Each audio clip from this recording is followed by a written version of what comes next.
When most of us think of traveling, we're filled with a dreamy sort of passion for it, especially now with everything going on with COVID-19. I know I'm not alone when I say that I sit and think about the places that I want to visit, and sometimes I dream about the vacations that I want to have when it gets safer. Most of us don't think that a simple sightseeing trip will end with our death, but that's what happened in this case. My name is Brienne, and I'm the host and creator of Among the Dirt and Trees, a show where we discuss true crime cases that occur out in nature. In this episode, we're going to discuss the story of Judy Smith, a woman who went out for a trip with her husband and never came back. This simple sightseeing trip might not have been so simple after all. In April of 1997, Judy was preparing to go for a trip with her husband, Jeffrey Smith. Judy was a passionate traveler and loved to see more of the world, but it was around this time that traveling was changing. Right now, traveling is all about lockdowns and limitations, but back then, traveling was actually pretty easy. Still, some things were just starting to tighten up. It was at this point that the Federal Aviation Administration had begun to be more thorough about confirming the identities of their passengers. So, when Judy showed up at the airport alongside her husband only to realize that she didn't have her ID, they made the plan for her. She was told she could run back home and catch a later flight so Jeffrey would make it to his conference, and the two of them just made a plan to meet up in the hotel. According to Jeffrey, they did meet up in the hotel. Jeffrey Smith said that the hotel was lovely and even recommended that Judy check out their amazing breakfast menu. With this simple send-off, he headed out to his conference while Judy was left to her own devices. According to her husband, she was going to spend the day sightseeing in Philadelphia. Unfortunately, Judy Smith did not return from her sightseeing trip, and she was never seen alive again. Now, I know what you're thinking. What does someone sightseeing in Philadelphia have to do with nature? Well, when they found Judy, her body was located in a national forest in North Carolina. I did a quick search to figure out about how far away that was because I'm terrible with geography. And the internet told me that it was about 6 hours. So this, of course, leads us to a very important question.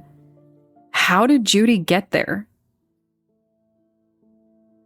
First, we need to start with what we know. One look at Judy's body confirmed that a serious crime had occurred.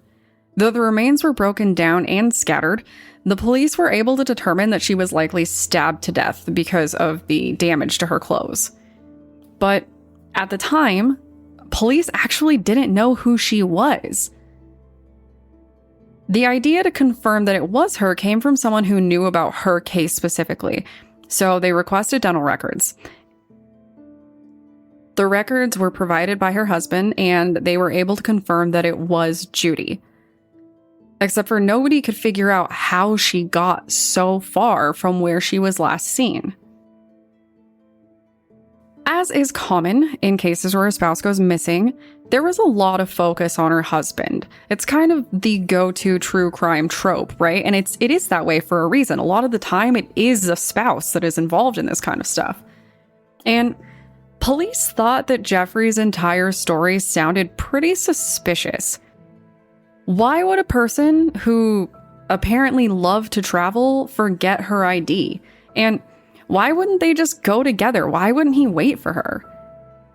They really weren't impressed with his story. And as they began to question him, they focused on the idea that Judy might never have left home in the first place. They thought that Jeffrey might have killed Judy before they left, then used the conference as a cover-up. For a while, this was kind of the main theory behind her disappearance, but ultimately, they decided against it because of Jeffrey's health condition. It was their opinion, or at least it was once the body showed up, that it was pretty unlikely that he could have had the ability to carry out the crime. I know it's pretty standard to look into a spouse, but I did think something was kind of odd about this story. When I first started looking through the details, I was surprised by the fact that Judy was sightseeing in a new town on her own. My mind immediately jumped to, where was Jeffrey? Now, police did confirm that Jeffrey was at conferences, and at this point, he was no longer considered a suspect, but this does bring us to the next potential theory. Most of the women that I know are fairly nervous about the idea of traveling alone. In today's world, or any other, I'm not sure if I would ever feel safe traveling around a new place by myself. Women are often targeted for acts of violence, and there is a special kind of risk that comes with being in a new place where you don't know the area. You have no way of knowing what is good, what is bad, what dangers there are. It's very easy to get turned around. It's just dangerous. And police think that this might be what happened to Judy. When you're alone in a new place, it's really easy to get lost. And at a point before smartphones, you really have no choice but to rely on other people for information. I think that for a lot of us, that's just so hard to imagine, right? We use our phones to get anywhere that we want to go. We can look up any kind of information immediately, but that technology really is fairly new. Back in the day, you just kind of had to talk to people. It was madness. But if Judy got lost, she likely would have turned to a stranger. And every woman knows the fear of having to do that, much less in a new city. It just isn't really safe being a woman a lot of the time, and police think that there might be some merit to the idea that someone snatched Judy up. But that just makes the story even more weird. If Judy was abducted, why would they take her so far away? And again, because my brain just sucks sometimes, with this kind of case, I am always reminded of John Mulaney's skit about never getting taken to a secondary location. And it rings true here. Somehow, Judy was transported hours away and murdered in a random forest. But if the person just wanted to kill her, why would they go through so much trouble moving her? This is part of the story that makes police think that something else might have actually happened instead. While we do know that Judy was murdered, we don't know exactly what led her to the new location. But police actually think that there is a really likely chance that she went there by herself. You are probably wondering, but why? Excellent question, and one that I definitely cannot answer for you, but I can share why this theory is still considered one of the more plausible options. According to those close to Judy, her marriage to Jeffrey wasn't actually going all that well. Now, it might not have been bad enough for Jeffrey to decide to murder Judy, but friends think that Judy might have actually pulled a disappearing act. The friend that told them about their marital problems also told police that they think something happened, and then Judy just decided to split. This friend was pretty adamant about the idea that something triggered her to leave. Now, it wouldn't be the first time that someone ran out on a spouse. Relationships are hard, and when you're done, a lot of the time, you are just done. And maybe that is what happened here. Maybe Judy just decided that her marriage wasn't working for her anymore. Maybe she decided that she wanted to start over somewhere new, and maybe she wanted to do it on a trip. Now, on a personal note, this story, it stuck out to me because I've actually been working on a book with a similar premise. I always thought that disappearing while on a trip would be one of the best ways to, break off and start a new life as someone new. But this isn't a fiction novel that I'm trying to write. This is real life, and who really does it? And more importantly, if she did run away and start a new life, that still doesn't tell us who killed Judy. Considering the fact that Judy was in a completely new location and had been missing for several months, police had no real leads except for a story from the area. One of the lasting theories is that a serial killer in the area actually killed her. And while I'm sure that you would love to know all of the juicy details about him, you are just going to have to wait for the next episode to find out. There is no confirmation on the fact that Judy was a victim of this serial killer. In fact, police caught that local serial killer and never charged him with her murder. While that doesn't guarantee that it wasn't him, it does make it seem pretty unlikely. What I find most interesting about this case is the fact that there is so much missing time. In the 90s, there weren't cameras everywhere like there are today. Back then, it was still possible to fall off the grid, more or less. You really could just kind of disappear. And Judy choosing to disappear and start over was possible for her, but that doesn't mean that she wasn't spotted. Even though police have no way of knowing where or exactly when Judy ended up in this new location, they do have a lot of interesting reports. Remember, Judy was reported as missing for months before her body was found, and a surprising number of people claim to have seen her.